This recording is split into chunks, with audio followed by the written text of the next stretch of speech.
大家好，欢迎大家收看华人工商商业论坛。今天我们讨论的话题是：咳嗽就是气喘病吗？气喘病的常见症状和治疗方式是什么呢？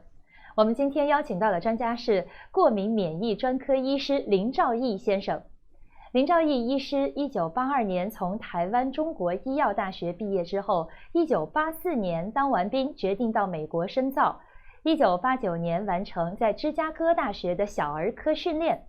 从3岁开始就有严重气喘病的他，1991年终于获得了加州大学旧金山分校过敏免疫专科医师的文凭，从此开始了南加州城县的职业生涯。到现在已经有30年过敏专科行医的经验了。目前林医生的诊所在富尔顿、城市和尔湾。林医生你好。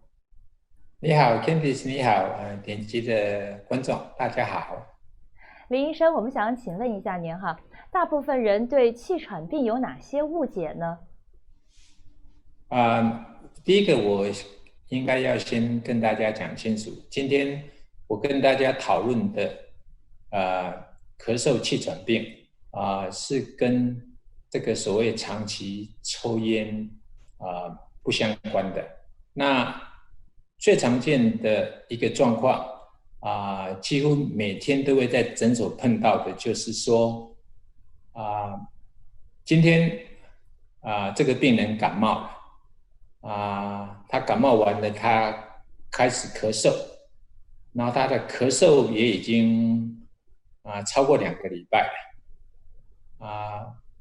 他的医生都会处方给他很多不同种类的喷雾式药来治疗。问题是，这样子的病人用喷雾式的治疗，等于是把这个病人当作是有气喘病治疗，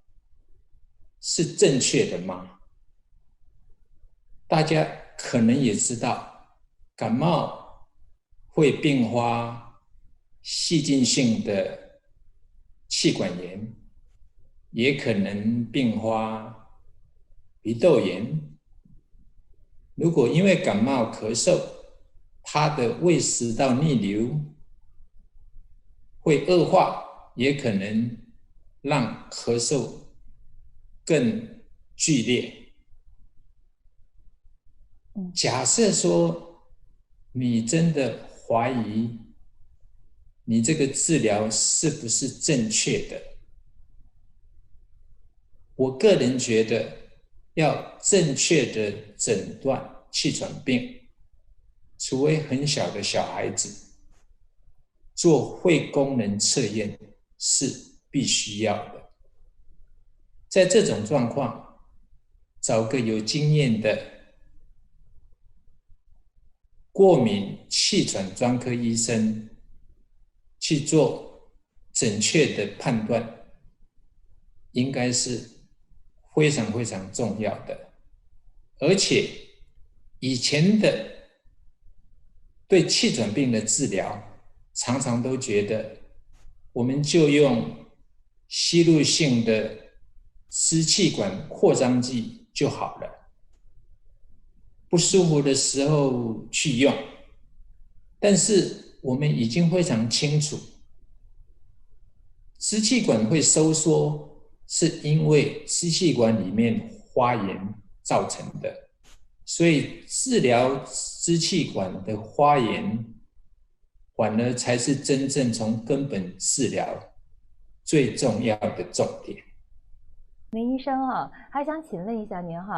您觉得造成气喘病的原因是什么呢？大部分的小孩子跟年轻的大人，他们几乎都有过敏的诱因存在。这些过敏的诱因可能包括旧的地毯上面有几百万只的尘螨，家里养的宠物，尤其是猫，花粉，甚至假设家里面有漏水，有发霉的状况存在的话，这个都是很重要的诱因。当然，急性的气喘病发作80%以上都是因为感冒引起的，就是因为这个原因，所以秋天跟冬天是最常见的气喘病季节。还有其他比较常见的因素譬如说运动造成的，有些比较厉害的病人甚至暴露在冷空气、喝冷饮、喝酒、情绪不安定，这些都会让病人有比较急性的气喘病的发生。林医生，还想请您帮大家介绍一下常见的气喘病的症状有哪些呢？气喘病的症状最典型的就是哮喘，就是所谓的 wheezing 的声音有1/4左右的病人可能只有咳嗽的症状，也有可能会只是觉得胸闷、呼吸急促、运动的耐受性不良，晚上睡不好，半夜会起床来咳嗽，这些算是都是最常见的症状。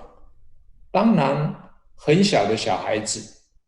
譬如是婴儿啦，还是小1、2岁大的小朋友，他们的症状可能就比较不是那么的明显。有时候他们会无缘无故的哭闹，那爸爸妈妈对这些很小的小孩子特别真的是要注意，尤其是如果有感冒以后的话症状可能会发展的非常非常的快。那林医生还想请您为大家介绍一下气喘病应该如何治疗呢？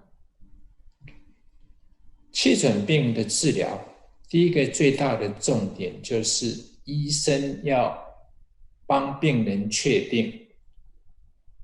这个气喘病是属于叫做间接性的还是持续性的。持续性的当然再细分成轻微的、中等程度的、严重的。假设今天你的医生觉得你是属于间接性的，一般处方支气管扩张剂的喷雾剂就可以足够的。但是呢，假设你今天用的支气管扩张器如果超过1个礼拜2次，你必须要回去跟你的医生商量，你可能必须要当作持续性的气喘病来治疗。那如果你是持续性的气喘病的病人，最有效的就是激素类固醇的喷雾式气喘药。我们东方人常常对激素类固醇存在很怕的心理，但是呢，只要你跟着医生的处方做，它的安全性事实上是非常好的。但是呢，如果你吸入性的类固醇还没有办法有效控制你的症状，意思就是说，你如果每个礼拜还有超过2次需要用支气管扩张剂，这些病人医生可能会再给你添加叫做长效性的支气管扩张器，两个药配合起来，效果就可以非常的好，应该超过80%以上的病人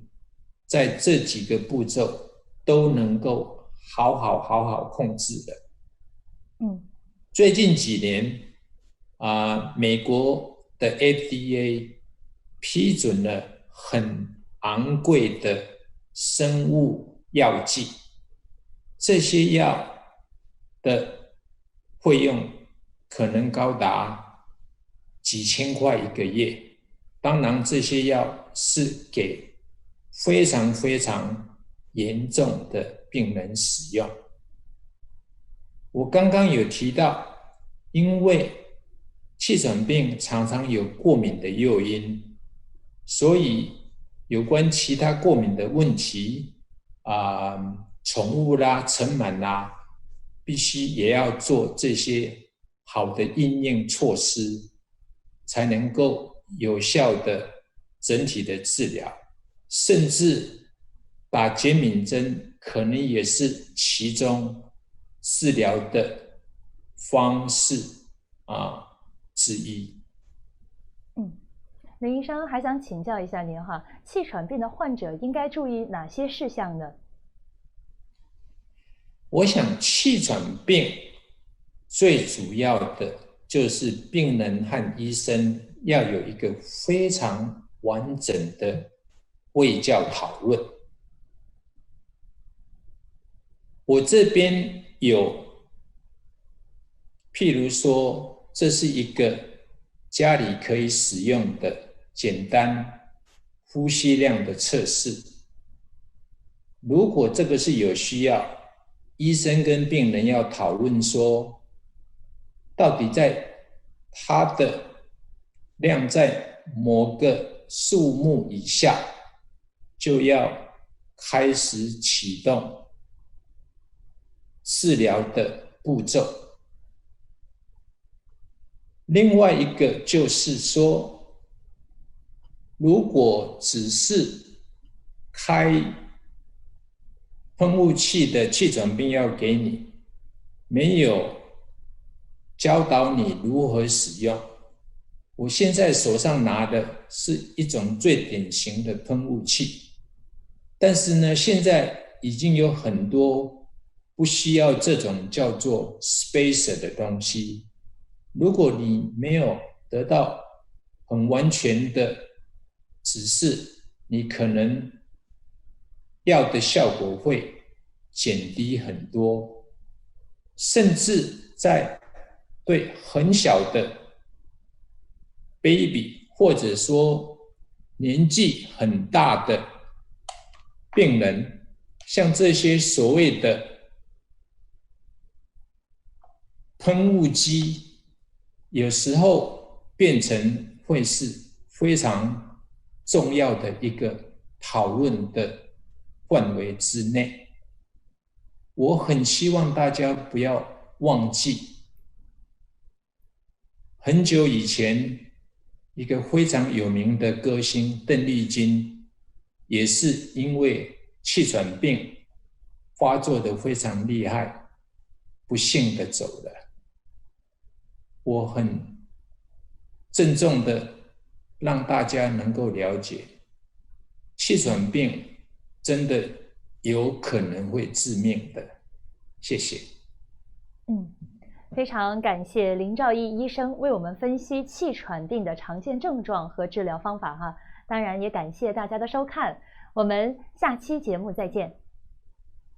谢谢。